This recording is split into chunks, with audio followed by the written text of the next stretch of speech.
They stick them in their smokehouses for 3 days, absorbing all that amazing, delicious, sweet smokiness into the grains. We then mash it into the mash tun, and it turns out to this wonderful route beer that we got today.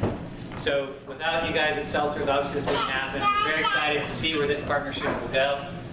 We know that there's just a lot of buzz going on already in the Twitter, Facebook world regarding this, and we're excited to continue that partnership down the road.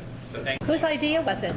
The idea really, I think we all sort of had in the back of our minds that at some point we'd like to do this. I don't really think we can pinpoint any certain, unless Adam knows where the idea I think it was a joint effort. We like doing things together with the community.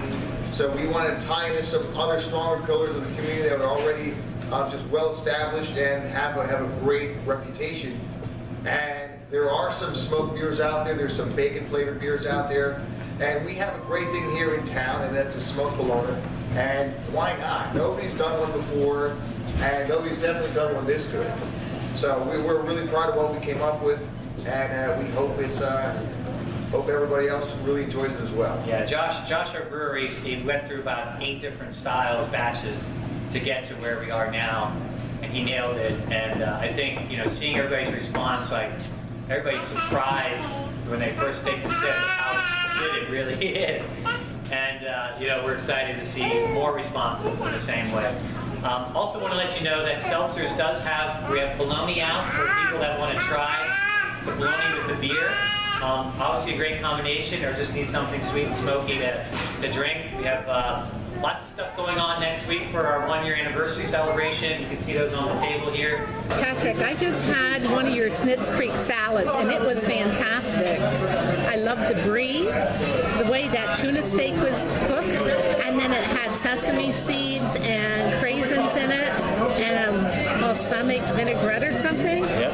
I never had anything like it. It was wonderful. I know, it's been really, like, the reception that we're having on the food has been one of our biggest surprises that we've had since we opened. And, we're a brewery, we focus on the beer.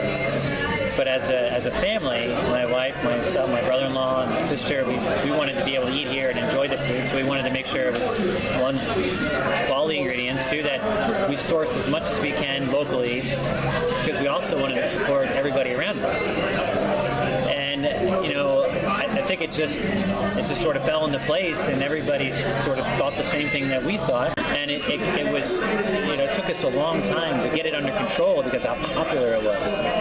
And it's hard when you're sourcing things locally, like Shuley's Pretzels, that they don't deliver. In December, you can't just show up and buy pretzels. You got to be on the list.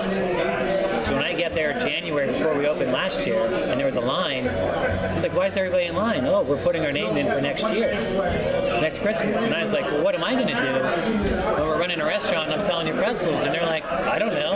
I was like, well, get your book out and let's put my name in. So we had our name in for every week for 10 pounds of pretzels. And thank goodness we did, because we needed them. Running across the street to market, getting stuff we need, keener culture, bottom-up things, all that kind of stuff. It's just, it goes so well together with what we're doing, and I think people grasp that, appreciate that, and it's been fantastic. Well, you're doing something right because the place is packed, and this is a weeknight. Yeah. It's not a weekend. Yeah, well, I think it's fun. It's it's just a totally different experience here that you want every now and then. Just our vibe is sort of that Western outdoorsy kind of theme, and very laid back and casual. We don't have table service, but that's okay because it's really whatever you want to do tonight. Come here and just do it. You can go to the bar and drink your beer, sit down, play some games, do whatever you want, listen to some cool music, and I think that we're always trying to change it around, keep the beer different, always changing the menu relative to that, so that when you come in, there's always something new. Any TV commercials in your future?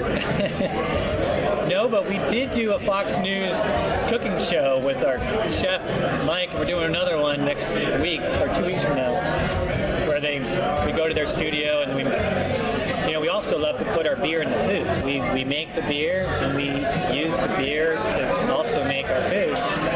And that is another one of these unique experiences that you can find here.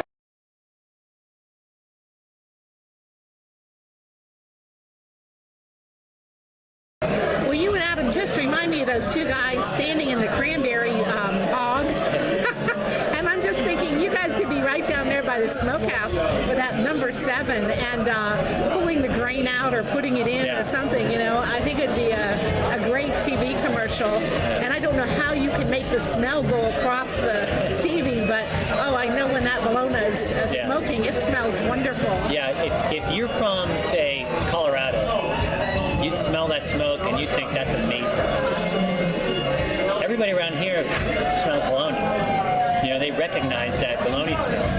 And when we said what we were doing, people were nervous or like, we'll see it when we try it. You know, we'll see how it goes.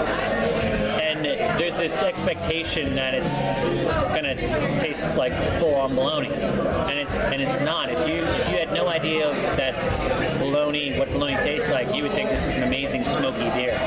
The fact that you know what bologna is, you realize that sweetness comes out in there, and you're like, oh my gosh, they did it. They nailed it. Like, there is that taste of bologna that I grew up with. I had my lunches with, you know, that I ate at the festival at the Lebanon Fair, and now I'm drinking it, and it actually tastes good. And the responses online have been phenomenal. Where everybody, like the naysayers, are like, oh, bologna and beer, that can't happen. But then people are replying to that saying, no, you got to try it. It's really good. That's like when Wertz's put chocolate on their bacon. But tell me, are you using then sweet bologna that you're getting, or is it regular bologna smoke? Remember, we're smoking it in the smokehouse, so we're not using the actual bologna in the beer. Right, So but the drippings. Right, so our the sauce that the grain is in the double sweet, or whatever, the honey sweet smoke. So it is the sweet. Yes. Because I read in the paper where the drippings actually drip on the grain sacks. It's on the bottom. Yeah. You know, and it kind of sits. It doesn't soak through, but it gets, you know, the greasy smoke. It's just like if you have a hamburger on a grill and you're standing above it, it's different than when you're standing above a fire. Yeah. Like a wood fire. Yeah. You know, there's that element of grease that comes out, and that's what you get in the beer. Okay. That's where the bologna flavor really comes from. Well, it sounds like a great idea, and I got my picture taken with the Bologna Ranger tonight, and you and your partner Adam. So it's a pretty exciting night. Yeah, it's been great. I wish you all the best. Thank you, Jen. Thank you.